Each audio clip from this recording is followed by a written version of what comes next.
જે યજ્ઞ મંડપ છે તેમાં આવવું છે. કોઈ પૂર્વથી આવે, કોઈ પશ્ચિમથી આવે, કોઈ ઉત્તરથી આવે, કોઈ દક્ષિણથી આવે. જેને જે માર્ગ પ્રિય લાગે તે માર્ગથી આવે, પણ બધા પહોંચે છે તો કૃષ્ણના જ સાનિધ્યમાં. જે પહોંચેલો છે એને તમે પૂછો તો ખબર પડે કે આ બધું લઈ જાય છે એક જ જગ્યાએ. પણ મૂળ વાત શું છે? કોઈ એકને પકડી રાખો. ઈષ્ટ એક હોવા જોઈએ. કોઈને બાલકૃષ્ણની સેવા આપી છે તો તે બાલકૃષ્ણની સેવા પધરાવે છે, એની સેવા કરે છે. કોઈને ત્યાં દ્વારિકાધીશની સેવા છે તો એ દ્વારિકાધીશ ભગવાનની સેવા કરે છે. કોઈને ત્યાં શ્રીનાથજી બાવા બિરાજે છે તો તે શ્રીનાથજી બાવાની સેવા કરે છે. પહોંચેલા માણસને પૂછીએ તો ખબર પડે કે આ માર્ગ છેવટે લઈ જાય છે એક જ જગ્યાએ.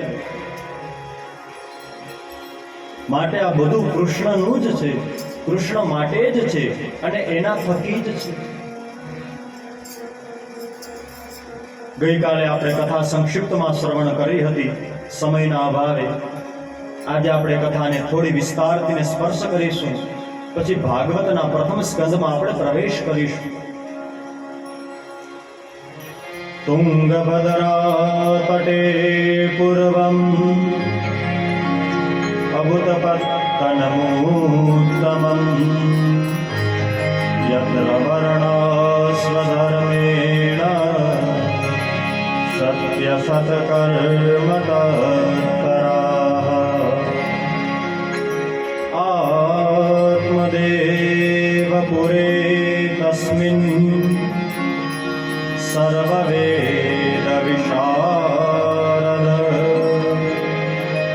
શ્રોતસ્માર્તેષુ નિષ્ણાતો દ્વિતીય ઇવ ભાસ્કર ભિક્ષુકો વિત્તવાન લોકે તત્પ્રિયા ધુંધુલી સ્મૃતા સ્વવાક્યસ્થાપિકા નિત્યમ સુંદરી સુકુલોદ્ભવા. તુંગભદ્રા નામે એક નગર, તુંગભદ્રા નદી કિનારે એક નગર આવેલું, જ્યાં આત્મદેવ નામના પરમ તેજસ્વી બ્રાહ્મણ રહે છે. ભાગવત કહે છે કે તે જ્ઞાનમાં સૂર્ય સમાન છે. શ્રોત અને સ્માર્ત કર્મમાં તે નિષ્ણાત છે. ધુંધુલી નામે તેમને એક પ્રિય અને સુંદર પત્ની છે. પ્રભુ કૃપાથીને ખૂબ સારું દાંપત્ય જીવન પણ ચાલી રહ્યું છે. પણ કર્મના સંજોગે તે નિસંતાનપણાના કારણે દુઃખી છે. તેના ઘરે હજી પારણું બંધાણું નથી. સંતાન થાય તે માટે અનેક પ્રયત્નો કર્યા.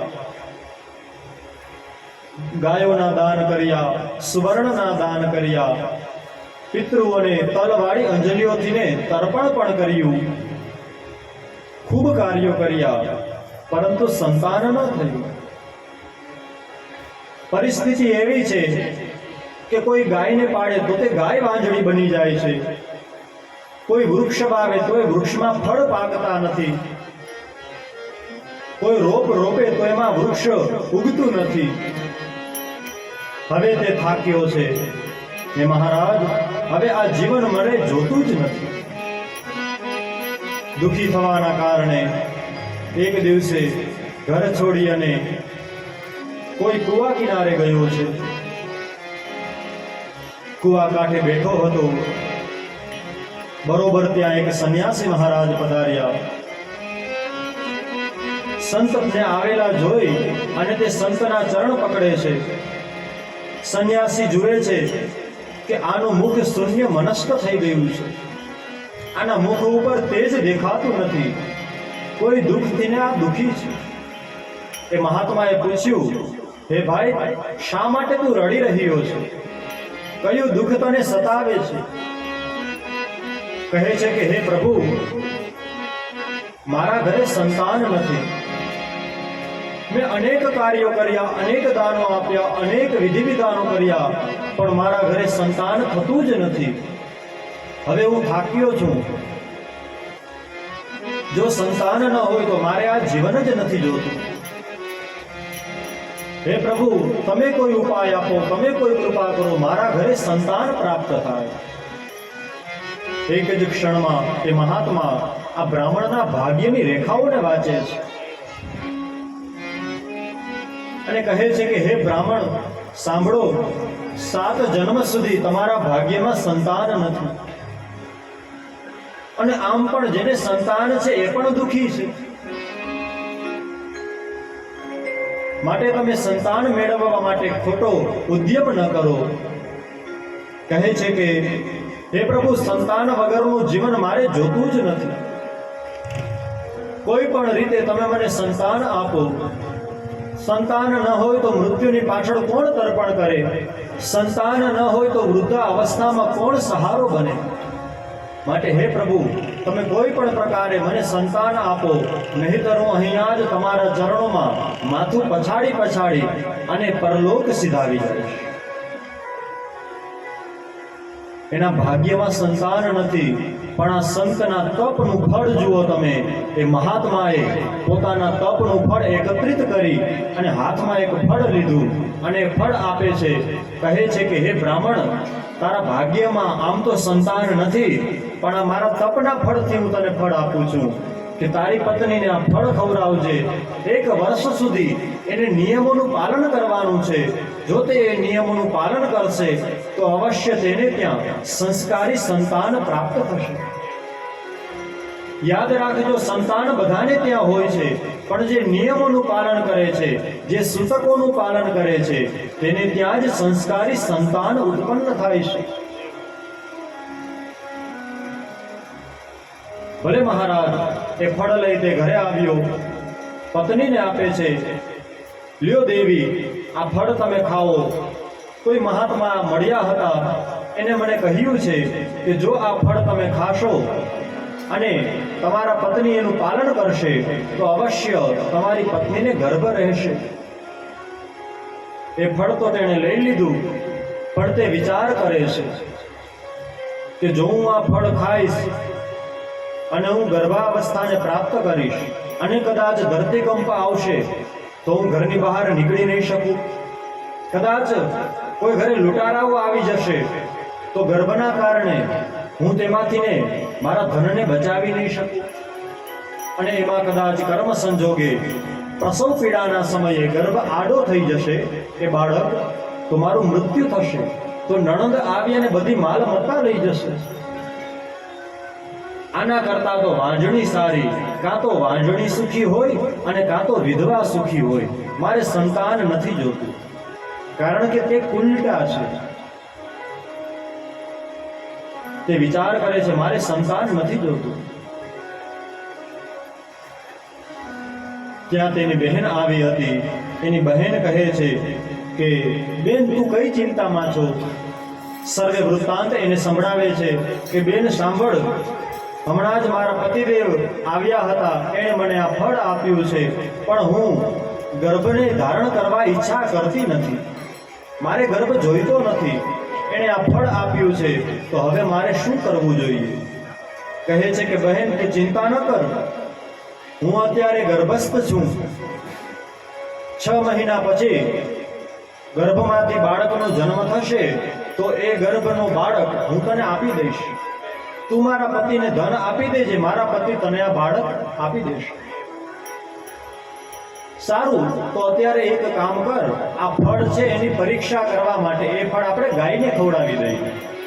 એ ફળ એને ગાયને ખવડાવી દીધું. હવે આપણને બધાને આ ચરિત્ર ખબર છે, પણ આ ચરિત્રનું મૂળ સાંભળવા જેવું છે. એને 2 અપરાધ કર્યા. કયા 2 અપરાધ? એક તો પતિની આજ્ઞાનું પાલન ન કર્યું, પતિની આજ્ઞાનું પાલન ન કર્યું, અને ઉપરથી ને જે સંત મહાત્માએ ફળ આપ્યું હતું એ ફળની પરીક્ષા કરવાનો પ્રયત્ન કર્યો. કોઈ સાધુ સંત આશીર્વાદ આપે, કોઈ મહાપુરુષ આશીર્વાદ આપે તો તે આશીર્વાદની પરીક્ષા ન કરવી. અરે પરીક્ષા કરવા વાળા આપણે અધિકારી કોણ? આપણે લાયક જ નથી, તો પછી આપણે એ પરીક્ષા કરવા વાળા કોણ? બબે અપરાધો કર્યા એટલે એનો વિનાશ થયો, જે આપણને ખબર છે. ફળ ગાયને ખવડાવી દીધું. સમય થયો, એણે પોતાના પતિને કહ્યું કે હું ગર્ભવતી છું, તમે બધી જ જગ્યાએ સમાચાર મોકલાવો. થોડો સમય થયો, તેની બહેને એક બાળકને જન્મ આપ્યો. એ બાળક લઈ અને તે આવી ધુંધુલીને સોંપી દીધો. પોતાના પતિને અને બધાને કહેડાવ્યું કે મારો બાળક છે એ ગર્ભમાં જ મરી ગયો છે અને મારી બહેનના ઘરે બાળકનો જન્મ થયો છે. ધુંધુલીએ બાળકને જન્મ આપ્યો છે. આવા ખોટા સમાચાર બધી જ જગ્યાએ ફેલાવ્યા. સમય વીત્યો. ધુંધુલીએ તેનું નામ ધુંધુકારી રાખ્યું. જોવા જેવી કુદરતની માયા. ગાયને જે ફળ આપ્યું હતું એના કારણે આ મહાત્માના તપનું ફળ છે વાલા. એ ગાયે મનુષ્ય આકારના બચ્ચાને જન્મ આપ્યો. ધુંધુકારીનો જન્મ થયો તેના 3 મહિના પછી ગાયે એક મનુષ્ય આકારના બચ્ચાને જન્મ આપ્યો. ધુંધુલીએ ધુંધુકારીનું નામ પાડ્યું હતું, પણ આ ગાયના બાળકનું નામ ધુંધુલીએ રાખ્યું નથી. એનું નામ કોણે રાખ્યું? આત્મદેવ. આત્મદેવ કોણ છે? તો કે આત્મા છે. એ ગાય જેવો જે બાળક જન્મ્યો છે, જેના મનુષ્ય છે પણ જેના કાન ગાય જેવા છે, એટલે આત્મદેવે તેનું નામ રાખ્યું ગોકર્ણ. કર્ણ એટલે કાન અને ગૌ એટલે કે ગાય જેવા, એટલે એનું નામ પાડ્યું ગોકર્ણ. સમય વીત્યો છે. બંને ભાઈઓ મોટા થવા લાગ્યા. ગોકર્ણજી મહારાજ મોટા પંડિત બન્યા છે. ગઈકાલે આપણે શ્રવણ કર્યું. ગોકર્ણ પંડિતો જ્ઞાની ધુંધુકારીતિ મહાખલઃ. ધુંધુકારી કેવો થયો છે? તો કે બાળકોને હેરાન કરે છે. આમાં લખ્યું છે ભાગવતમાં કે કૂતરાના બચ્ચાઓ જે જન્મેલા હોય, નાનકડા ગરુડિયા, એની પૂંછડીઓ પકડી અને એને કૂવામાં ફેંકી દેતો હતો. બિલાડાઓને જોઈએ તો તેને પાણા મારતો હતો. એટલે મહાપાપી બન્યો. ઘણીવાર આપણે પણ એવું કરીએ. ગાયને આપણે માતા સમજીએ છીએ. ગાયનામાં આપણને કૃષ્ણ દેખાય, આંગણે આવે તો આપણે એને ચાંદલો કરીએ, પ્રણામ કરીએ, રોટલી આપીએ, પણ જેવું કૂતરું દેખાય એટલે સીધો ધોકો કાઢે ઘરમાંથી. યાદ રાખજો કે જ્યારે આપણો પણ વારો આવશે ત્યારે એ પણ હાથમાં ધોકો લેશે. મનુસ્મૃતિ કહે છે કે જેને જીવ માત્ર ઉપર દયા આવે તેને માનવ કહેવાય. આપી અને ખાય તેને માનવ કહેવાય. જૂટવી અને ખાય તેને કૂતરા કહેવાય. જીવ માત્ર ઉપર દયા આવવી જોઈએ. એટલે મનુષ્ય ઘણીવાર આવું કરતો હોય છે. ન કરવું. બધા જ પ્રાણીઓમાં જે ભગવાનને જુએ છે એના ઉપર પરમાત્મા અત્યંત કરુણા કરે છે.